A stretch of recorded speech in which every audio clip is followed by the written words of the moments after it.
اعوذ باللہ من الشیطان الرجیم، بسم اللہ الرحمن الرحیم۔ سورہ قصص کی چند آیتیں پڑھ رہا ہوں۔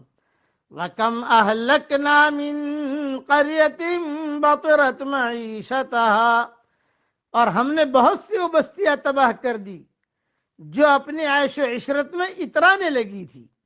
فَتِلْكَ مَسَاكِنُهُمْ لَمْ تُسْكَنْ مِنْ بَعْدِهِمْ إِلَّا قَلِيلًا، یہ ہے ان کی رہائش کی جگہیں جو ان کے بعد بہت ہی کم آباد کی گئی۔ وَكُنَّا نَحْنُ الْوَارِثِينَ، اور ہم ہی ہیں آخر سب کچھ کے وارث۔ وَمَا كَانَ رَبُّكَ مُهْلِكَ الْقُرَىٰ حَتَّىٰ يَبْعَثَ فِي أُمِّهَا رَسُولًا يَتْلُو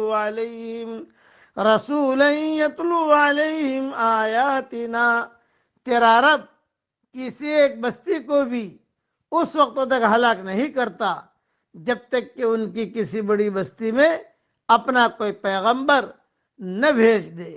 وَمَا كُنَّا مُهْلِكِ الْقُرَىٰ إِلَّا وَأَهْلُهَا ظَالِمُونَ، اور ہم بستیوں کو اس وقت ہلاک کرتے ہیں جبکہ وہاں والے ظلم و ستم پر کمر کس لیں۔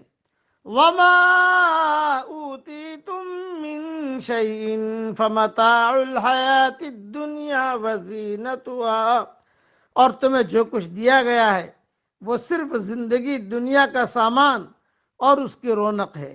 وَمَا عِندَ اللَّهِ خَيْرٌ وَأَبْقَىٰ، ہاں اللہ کے پاس جو ہے وہ بہت ہی بہتر اور دیر پا ہے۔ افلا تعقلون، کیا تم نہیں سمجھتے؟ تھوڑی تشریح سن لیجئے، یعنی کیا اس حقیقت سے بھی تم بے خبر ہو کہ یہ دنیا اور اس کے رونقیں عارضی بھی ہیں اور حقیر بھی، جبکہ اللہ تعالیٰ نے اہل ایمان کے لیے اپنے پاس جو نعمتیں، آسائشیں، سہولتیں تیار کر رکھی ہیں وہ دائمی بھی ہیں اور عظیم بھی۔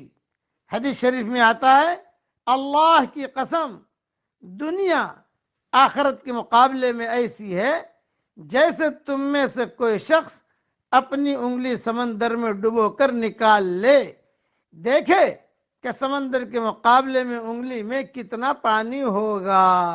صحیح مسلم شریف میں یہ حدیث ہے۔ اور دوسری ایک اہم نصیحت کی بات کرتا ہوں کہ دنیا میں آدمی کے پاس کتنا ہی زیادہ ساز و سامان ہو، بہرحال موت کے وقت وہ آدمی کا ساتھ چھوڑ دیتا ہے۔ موت کے بعد جو چیز آدمی کے ساتھ جاتی ہے وہ اس کے نیک اعمال ہیں، نہ کہ دنیاوی عزت اور مادی ساز و سامان۔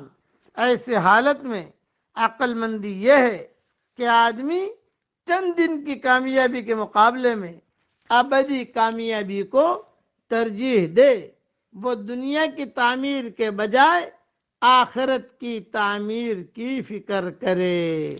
اللہ تعالی ہم سب کو آخرت کی تعمیر کی فکر کرنے کی توفیق عطا فرمائے، آمین۔ وآخر دعوانا ان الحمد للہ رب العالمین۔